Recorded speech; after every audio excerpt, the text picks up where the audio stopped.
여러분은 살아온 삶의 여정들이 다 있습니다. 어떤 것을 기억하고 계신지, 또 어디까지 기억하고 계신지 궁금합니다. 살아오면서 많은 이야기거리들이 있었겠지요. 좋은 기억들도 있고 나쁜 기억들도 있을 것입니다. 성공한 일도 있었을 것이고 실패한 일도 있었을 것입니다. 참 좋은 날도 있었겠지만 슬픈 날도 있었을 것입니다. 로마서 8장 28절에 우리가 알거니와 하나님을 사랑하는 자 곧 그 뜻대로 부르심을 입은 자들에게는 모든 것이 합력하여 선을 이룬다 그랬습니다. 모든 것이 합력하여 유익하게 된다고 하는 이야기지요. 여러분의 인생이 정말 이 말씀처럼 많은 일들이 합력해서 선을 이루어가고 있는지, 점점 실패를 반복하지 않고 점점 나아지고 있는 삶을 살고 있는지, 우리가 그동안 가졌던 많은 경험들이 우리들의 삶에 점점 유익이 되고 있는지 하는 것입니다. 사람들이 살아온 이야기들을 다 모으면 우린 그것을 역사라고 얘기합니다. 그리고 그 역사를 통해서 우리는 교훈을 삼아서 좀 더 나은 미래를 준비하게 됩니다. 이 말은 참 멋진 말이고 당연한 말 같은데 실제로는 그렇지 못한 경우들이 대부분입니다. 사람들은 역사를 보면서 우리가 이렇게 해야 되는구나, 이렇게 해서는 안 되는구나 라고 하는 것을 공부하면서 경험하면서 보다 나은 삶을 가야 되는데도 불구하고 우리는 여전히 잘못된 과거의 잘못을 끊임없이 반복하면서 살아가고 있습니다. 성경의 역사를 보면 이스라엘 백성들도 역사가 발전돼 가는 것이 아니라 끊임없이 잘못된 역사가 반복되고 있는 것을 보게 됩니다. 이스라엘 백성들이 하나님 앞에 범죄해서 정말 죽을 지경이 되면 하나님 앞에 부르짖습니다. 그러면 하나님께서 사람을 세워서 그들을 구해주시고 그들에게 복을 주시지요. 그런데 사람들이 좀 편안해지면, 먹고 살만하면, 뭔가 등이 따스해지면 하나님을 떠납니다. 그리고 또 악을 행하지요. 그러면 하나님께서 다른 민족, 다른 경로를 통해서 이스라엘 백성들은 여전히 어려움 속으로 가게 됩니다. 오늘 이 기드온 300용사가 세워진 당시에 사사기 6장에 보면 이렇게 시작이 됩니다. 이스라엘 백성들이 다시 여호와께 범죄하였으므로, 이스라엘 백성들이 또 하나님께 범죄하였기 때문에 하나님께서 그들을 7년 동안이나 미디안 사람들의 지배를 받게 하셨다. 미디안 사람들이 얼마나 잔인한 사람들이었냐 하면 이스라엘 백성들이 씨를 심어 놓으면 다 그것을 해치고 양, 소 모든 것을 다 빼앗아 가서 정말로 그 땅을 폐허로 만들어 버렸음에도 불구하고 이스라엘 백성들은 그들에게 대항할 힘이 없었다 그랬습니다. 성경을 보면서 참 이상하다, 참 이렇게 모를까, 참 너무하네 할 정도로 반복되는 일이지만 어쨌든 사람은 편안해지면 하나님의 목전에서 또다시 악을 행했습니다. 악을 행하게 되면 그들은 약해지고 이방인들이 강성해서 결국 지배를 받게 되고 우환을 겪게 되는 거죠. 우리도 마찬가지입니다. 우리도 힘들고 어려울 때 하나님 앞에 부르짖고 밤새 철야하고 기도원에 가서 기도하고 결사적으로 하나님께 매달렸던 적이 얼마 전이었는데 이제 등 따스해지고 편안해지고 잘 살게 되고 뭔가 넉넉해지고 그리고 이제 내가 뭔가 이루었다고 생각할 때에 우리도 하나님으로부터 멀어집니다. 우리가 입으로는 주여 주여 하지만 우리들의 마음은 다른 곳에 가 있습니다. 오늘날 코로나19 때문에 생겨지는 많은 어려움이 우리들의 눈앞에 펼쳐져 있습니다. 앞으로 어떻게 될지 한 치 앞을 내다보기 어려울 정도가 되었습니다. 우리가 상상하는 그 이상의 어려움이 밀려올 것입니다. 이스라엘 백성들이 미디안 사람들에게 대항할 힘이 없었다 하는 것처럼 우리도 그런 때가 올 것입니다. 그때 이스라엘 백성들이 하나님께 부르짖습니다. 그때 하나님이 기드온을 세워서 사사로 삼고 그리고 드디어 미디안 연합군과 전쟁을 하게 된 이야기가 오늘의 배경입니다. 잘 알다시피 당시에 미디안 연합군의 숫자는 13만 5천 명이었습니다.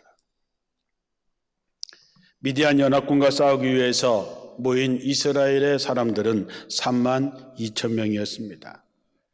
3만 2천 대 13만 5천은 싸움이 되지 않는 숫자이지요. 그런데 하나님께서 기드온에게 너무 많다는 것입니다. 상식적으로 3만 2천 명을 갖고 13만 5천 명과 싸우기에도 벅찬데 하나님께서는 너무 많다, 3만 2천 명이 너무 많다는 것이지요. 왜냐하면 3만 2천을 가지고 13만 5천을 물리치면 하나님이 도와줘서 이겼음에도 불구하고 사람들이 자기가 뭔가를 해서 이긴 줄 알까 봐, 스스로 교만해질까 봐, 자랑할까 봐 너무 많다는 거지요. 이게 인간의 속성입니다. 우리도 처음에 뭔가가 돼서 축하한다 그러면 다 하나님의 은혜입니다. 나된 것은 다 하나님의 은혜라고 이야기하지요. 그러나 사람들이 계속해서 칭찬하면 내가 그래서 된 거지라는 마음이 들기 시작하지요. 하나님도 도와주셨지만 내가 이만큼 노력했으니까, 내가 이만큼 했으니까, 내가 이만큼 했으니까 이러면서 하나님이 받으셔야 될 영광을 슬금슬금 자기가 챙기는 것, 그것이 인간의 속성입니다. 그래서 두려워 떨고 있는 사람에게 집으로 가라 그랬더니 2만 명이나 집으로 갔습니다. 참 이스라엘도 한심하지요. 13만 5천의 군대가 지금 쳐들어왔는데 3만 2천도 부족한데 겁나는 사람은, 두려운 사람들은 집에 가라 그랬더니 2만 명이나 집으로 갔다는 거죠. 자, 이제 1만 명 남았습니다. 그런데 하나님께서 기드온에게 아직도 많다는 것입니다. 시험을 해서 너와 함께 나갈 사람을 내가 정해주겠는데 물가에 가서 물을 마시게 하는데 고개를 쳐박고 무릎 꿇고 그저 목마름을 해소하려고 자기 물만 그저 먹는 사람들은 다 빼고 손으로 물을 떠서 개처럼 핥으면서 사방을 경계하는 사람 구별하라고 했더니 그렇게 남은 사람이 300명 남았습니다. 자, 300명 대 13만 5천. 이건 말이 안 되는 숫자만 남았습니다. 여러분이 갖고 있는 것이 얼마 되지 않더라도 내가 나이가 많아서 가진 것이 없어서 배운 게 없어서 상관없습니다. 여러분이 하나님 앞에 기드온의 300용사처럼 들려 쓰시기만 하면 하나님께서 여러분의 가문을 구하시고 교회를 구하고 이 나라와 민족을 구하시는 것이지요. 위기의 시대, 절체절명의 시대에 하나님은 누군가를 통해서 세상을 구하셨습니다. 기드온 300용사도 그 사례 중에 하나이지요. 바알과 아세라를 섬겼던 아합 왕과 이세벨이 엘리야를 죽이겠다고 해서 엘리야가 도망을 치는 과정에 하나님을 만납니다. 엘리야가 얘기하죠. 하나님, 다 죽었습니다. 주의 선지자들이 다 죽었습니다. 이제 나 홀로 남았으니 나를 이제 차라리 죽여주십시오. 그때 하나님께서 말씀하시지요. 내가 이 이스라엘 가운데서 바알에게 무릎 꿇지 않고 바알에게 입맞추지 아니한 7,000명을 남겨놓았다. 엘리야는 자기 혼자 남았다고 생각했습니다. 너무 힘들다고 생각했지만 하나님은 이스라엘을 구하기 위해서 7,000명의 사람들을 남겨놓았던 것이지요. 오늘도 이와 다를 바가 없습니다. 위기의 시대, 불확실한 시대에 하나님은 우리를 사용하셔서 하나님의 구원의 역사를 보여주고 싶어 하십니다.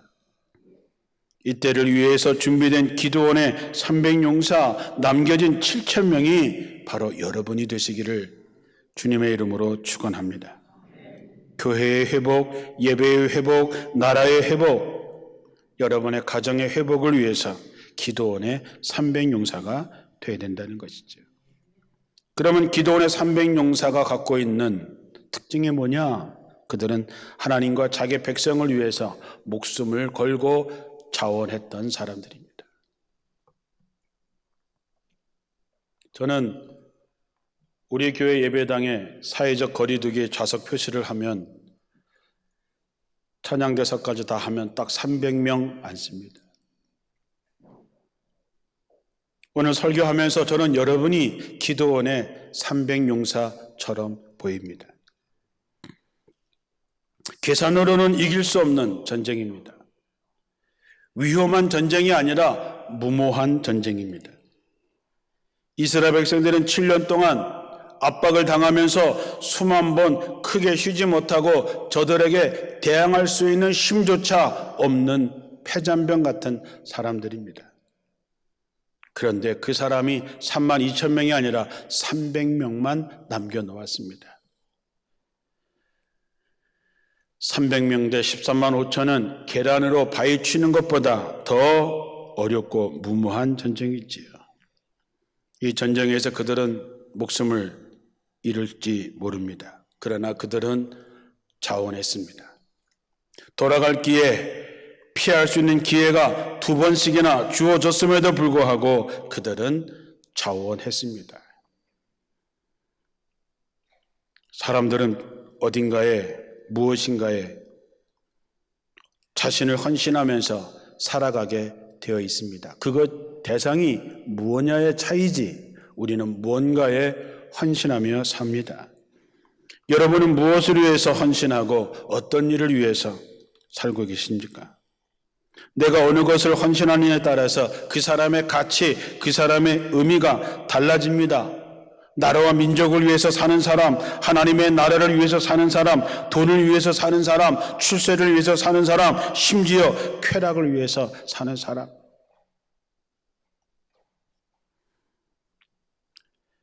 가장 귀한 것은 하나님을 위해서 헌신하며 사는 사람입니다. 자기 목숨을 내놓고 그 일을 위해서 자원하는 사람, 그 사람이 기드온의 300용사가 될 수 있는 것이지요. 빌립보서 1장 20절에 보면 내가 살든지 죽든지 내 몸에서 그리스도가 존귀히 되게 하려 한다 그랬습니다.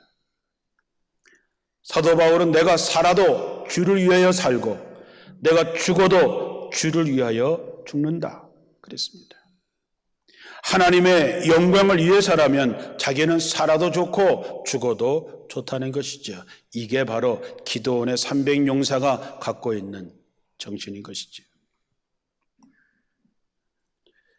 다윗은 시편에 이렇게 고백합니다. 여호와께서 주신 모든 은혜를 내가 무엇으로 보답할까? 하나님께서 여러분에게 주신 모든 은혜를 무엇으로 보답할까? 내가 구원의 잔을 들고 여호와의 이름을 부르며 여호와의 모든 백성 앞에서 나의 서원을 여호와께 갚으리로다. 전능하신 하나님을 위해서 목숨을 바치고 헌신했던 수많은 선배들이, 우리들의 부모님들이 계셨기에 이 세상이 얼마나 풍요롭게 되었습니까? 사랑하는 성도 여러분, 하나님의 나라를 위해서 언제나 자원할 수 있는 여러분들이 되시기를 주님의 이름으로 축원합니다. 세 번째로 그들은 순종하는 사람이었습니다. 기드온이 물을 마시라고 하면 물을 마시고, 기다리라고 하면 기다리고, 항아리와 횃불과 나팔을 준비하라고 하면 하고, 조용히 하라고 하면 조용히 하고, 움직이라고 하면 움직이고, 깨뜨리고 소리를 지르라고 하면 깨뜨리고 소리를 질렀습니다. 그들이 이렇게 절대적으로 순종했기 때문에 300명을 가지고 13만 5천을 물리쳤던 것입니다. 왜 두려움이 없었을까요? 제가 기도원의 300용사라고 한번 생각하고 이 말씀을 준비하면서 한번 묵상해 봤습니다. 최신 무기를 갖고 있는 것도 아닙니다. 항아리에 횃불 하나, 나팔 하나 들고 그걸 가지고 전쟁을 하러 가라고 하는 이 엉터리 같은 이 어이없는 이 상황이 있어. 칼과 창도 없는 이런 상황에서 도대체 어떻게 하겠다고 하는 전략도 가르쳐주지 않는 이 상황에서 그들은 왜 두렵지 않았을까요? 그러나 그들에게 있는 오직 하나, 하나님의 종 기드온이 명령하는 대로, 이야기하는 대로 순종했다고 하는 것이지요. 모세는 신명기에 보면은 이스라엘 백성들을 다 불러 모아놓고 하나님께서 광야 40년 동안 너희에게 어떻게 하셨는지를 다 얘기하고 하나님께서 하신 말씀 하나하나를 이스라엘 백성들에게 선포하면서 아멘 할지어다 이렇게 얘기합니다. 너희들이 이렇게 살면 하나님께서 너희에게 복을 주실 것이다. 아멘 할지어다. 너희가 이렇게 살면 하나님이 너희들을 저주할 것이다. 아멘 할지어다. 어떤 상황에서도 하나님 앞에 아멘 할 수 있는, 죽도록 충성할 수 있는 사람이 기드온의 300용사가 될 수 있는 것이지요. 아멘한 사람은 행함으로 옮겨지게 됩니다. 우리가 말씀을 알면서도 행하지 못하는 이유는 무엇입니까? 하나님을 믿지 않기 때문이지. 믿는데 안 하겠습니까? 안 믿으니까 안 하는 거죠. 그들은 먼저 항아리를 깨뜨립니다. 항아리를 깨뜨리고 횃불을 높이 쳐들었다고 하는 말, 여러분의 마음을 깨뜨리시기 바랍니다. 여러분들의 마음속에 있는 나약함, 욕심, 이기심, 불신앙, 어리석음, 게으른 것, 주저하는 것, 두려워하는 것들을 다 깨내야 내 안에 있는 하나님의 영광이 드러나게 되는 것이지. 우리가 인간적인 힘으로 그것을 깨뜨리기가 얼마나 어렵겠습니까? 내게 주어진 상황이 얼마나 두렵겠습니까? 그러나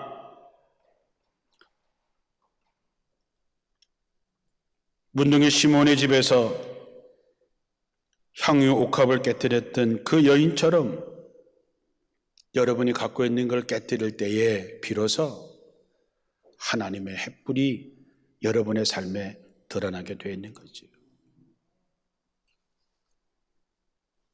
두 번째는 나팔을 부르라 그랬습니다. 나팔을 분 것은 적군의 혼란을 빠뜨려서 스스로 싸우게 하려고 하는 고도의 전술이지만 우리가 복음적으로 생각해 보면 나팔은 하나님의 말씀의 선포입니다. 하나님의 말씀, 그것은 적들을 물리칠 수 있는 최첨단의 최신 무기입니다. 우리가 마지막에 사단과 싸워서 이길 수 있는 하나님의 전신갑주에서도 사단을 공격할 수 있는 유일한 무기가 하나님의 말씀입니다. 예수님께서 시험을 받으실 때도 하나님의 말씀으로 사단을 물리치셨습니다. 하나님의 말씀은 살아있고 운동력이 있어서 좌우의 날선 어떤 것보다 예리하여 혼과 영과 및 관절과 골수를 찔러 쪼개기까지 하며 우리의 마음의 생각과 뜻을 감찰하신다 했습니다. 여러분 스스로에게 두려워하는 나 자신에게 하나님의 말씀을 선포하십시오. 하나님의 말씀을 또한 여러분 주위에 있는 가족들에게 예배하면서 선포하십시오. 하나님의 말씀이 전쟁에서 이길 수 있는 무기라고 하는 사실을 잊지 마시고 하나님의 말씀에 아멘할 뿐만 아니라 스스로에게, 형제들에게, 자녀들에게, 이웃에게 하나님의 말씀을 선포하시기를 주님의 이름으로 축원합니다. 마지막으로 그들은 믿음으로 만세를 불렀던 사람이지요. 하나님과 기도원에 대한 믿음이 확실했던 사람입니다. 적들이 얼마나 많았을까요? 300명으로 그들을 포위를 할 수는 있을까요? 말이 안 되지요. 여러분 300명을 가지고 우리 교회에 모인 요거보다 30-40명 더 많은 숫자를 가지고 13만 5천이 있는 거기를 어떻게 포위할 수 있을까요? 포위를 했다면 여기에 한 사람, 그리고 한 몇백 메다 저쪽 끝에 한 사람, 그렇게 될 수밖에 없었겠지요. 그들에게는 두려움과 무서움이 있었을 것입니다. 그러나 그들의 역경과 무서움을 뭘로 이겨낼 수 있을까? 하나님이 이 일에 개입하실 것이다. 하나님이 우리를 기뻐하신다면, 하나님이 우리와 함께 하신다면, 하나님이 역사하신다면 우리는 이길 수 있다라고 하는 분명한 믿음이 저들에게 하나님 만세 부를 수 있었던 것이지. 오늘을 사랑하는 우리들에게 정말 필요한 것이 뭘까요? 우리가 정말로 하나님의 칼, 기도원의 칼을 하나님을 정말 찬양하고 하나님을 만세할 수 있을까? 우리에게 그러한 믿음이 과연 있을까 하는 것이죠. 믿음이 두려움을 물리칠 수 있습니다. 예수님의 제자들은 툭하면 의심했습니다. 그래서 예수님께서 말씀하시죠. 야, 어찌하여 무서워하느냐? 어찌하여 이렇게 믿음이 없느냐?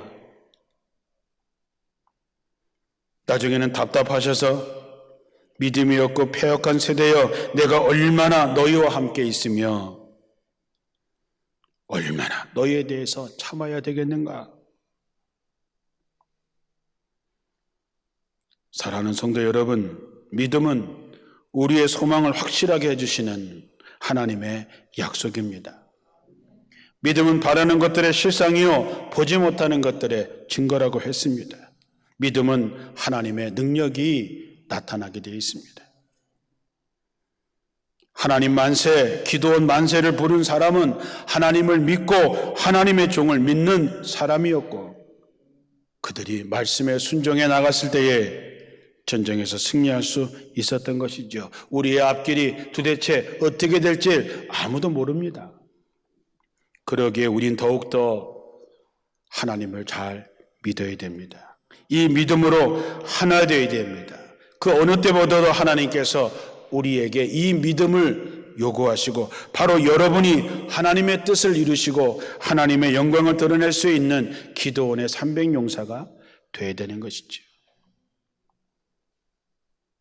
이 어려운 시기에 교회의 회복, 예배의 회복, 여러분의 가정과 기업의 회복, 나라의 회복을 위해서 이 시간 하나님은 우리를 기도원의 300용사로 부르십니다.